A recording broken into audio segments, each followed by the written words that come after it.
সমগ্র মার্কিন যুক্তরাষ্ট্র জুড়ে দাঙ্গার আবহ তৈরি হয়েছে, বিশেষ করে লস অ্যাঞ্জেলেসে।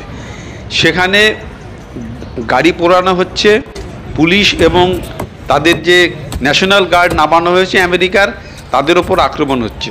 এর কারণটা কি? মূল কারণ হচ্ছে আমেরিকান একটি সংস্থা আইসিই, ইমিগ্রেশন অ্যান্ড কাস্টমস এনফোর্সমেন্ট।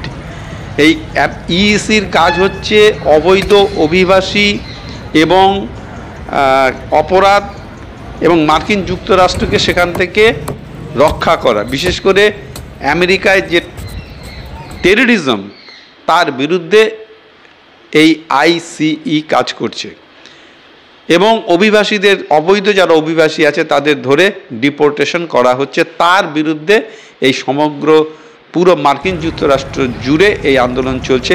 আপনারা নিচে দেখছেন কিভাবে গাড়ি পোড়ানো হচ্ছে, অগ্নিসংযোগ করা হচ্ছে এবং পুলিশ এবং সিকিউরিটি গার্ডের ওপরে, তাদের যে ন্যাশনাল সিকিউরিটি গার্ড এনএসজির ওপরে আক্রমণ করছে।